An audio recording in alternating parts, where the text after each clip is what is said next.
Hello everyone, today we are here on behalf of Child Evangelism Fellowship, CEF, and today's visual aid is a flip book. These are the items you will need to create this book.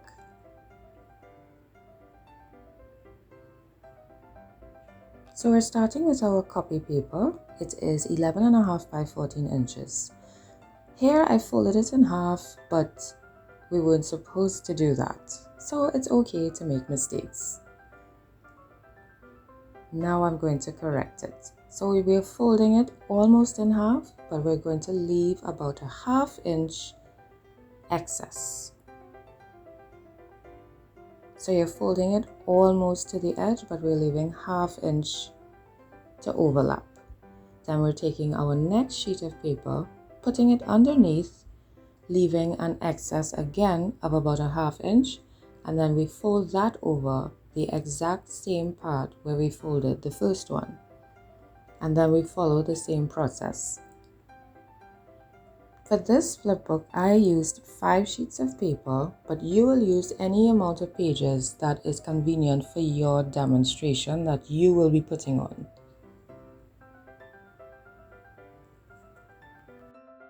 You just have to take your time, make sure that your edges are properly aligned, because it's very easy when doing this for things to shift and the pages to go sideways. So just make sure that it is well aligned and make sure that your creases line up, your folds. Now I'm taking Scotch tape, clear tape, and I'm putting it in between the folds. So for each page, I'm flipping it open. I'm making sure to hold down the other pages so that there's no shifting, and I'm putting 2 pieces of Scotch tape. So where you would have put a staple in a book is where I'm putting my tape, so that when we open it, it opens very easily and smoothly and neatly. For my center page, I don't put any tape. I just continue flipping onto the next one, and I continue putting my tape.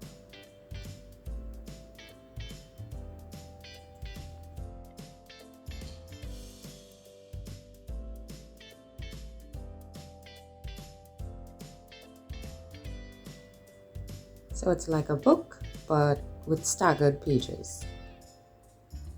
For the back of it, I'm using a cereal box because that's what I have, so use what you have.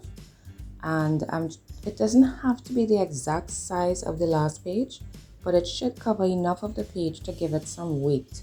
That's why I'm using a cereal box, because it's not too light and it's not too heavy. It's a nice piece of cardstock. I'm gluing it down with glue stick. If you have liquid glue, you can use that, but I would suggest that you spread it out evenly so that it's not lumpy. And here my edges are a bit raised, so I'm using Tacky Glue to glue that down. Tacky Glue is a glue that is thicker than regular school glue, and it dries faster, so it's not as runny and it's not as wet. I got the Tacky Glue in a pharmacy, actually, in Superharm, so you could check that out if you're interested. Here now I am attaching a piece of Velcro to the back of the book with a glue gun, because it can be used to attach to a Velcro board.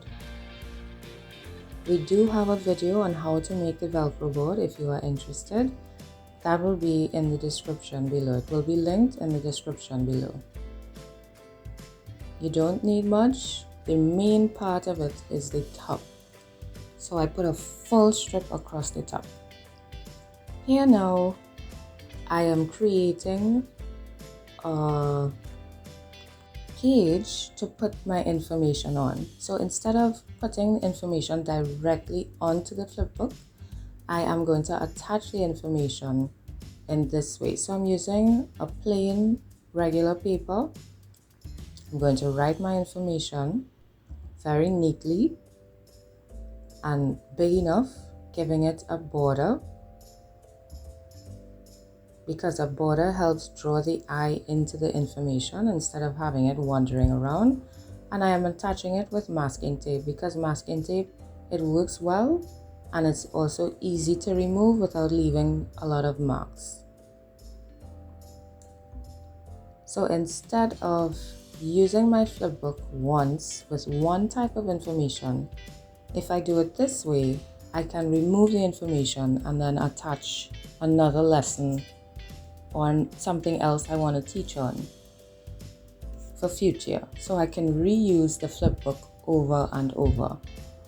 And you can make the flipbook any size that you want to suit the information that you have to share. On this one, I am going to write more words.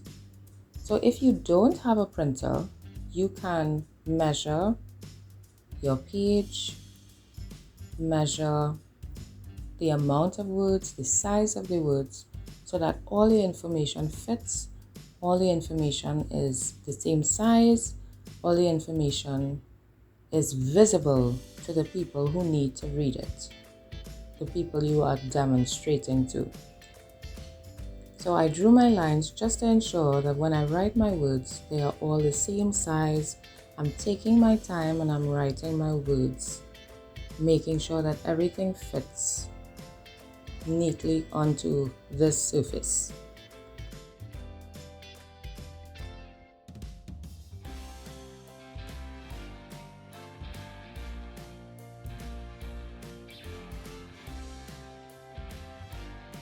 Again, I'm putting a border because it is important when displaying information for people who need to read it. It draws the eye into the information. And it's a type of a highlight. I'm erasing my lines that I drew and sticking it onto my flipbook, again using masking tape. It sticks and it's easy to remove.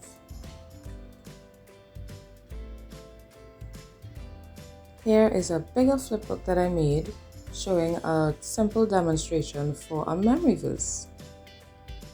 I used drawing book pages because of the staples. When you remove the page, you have a long sheet like this, which is fantastic. So you have a larger memory book, a larger surface, and you can write bigger. So here I'm attaching it to my felt board, you can see, and I give it a little shake to show that it is stuck. Here I'm demonstrating. This is the bigger flipbook. It's attached and it's stuck there. My hands are free. I can demonstrate. We can ask the students to fill in the missing spaces. You can write it in. Here they have to try and figure out the words from the memory verse. You can have it on separate sheets like that, separate pieces of paper, or you could write it in. It's however you decide to do it. See, this is a separate word that I stuck on, so you could have it removable. I used regular masking tape again. And here's the entire verse, which they will repeat. This is a display stand that was made. Again, you can use the same flipbook. If you don't have a felt board, you can demonstrate with both hands as I'm showing, and you can flip, you can attach things to it as you teach, depending on what type of lesson you're teaching, or you can have things attached from beforehand. Even the larger one fits on this display stand. This is made of cardboard. You could even use it sideways. And that's it. Thank you so much for watching this presentation from the North Branch of CEF in Trinidad and Tobago.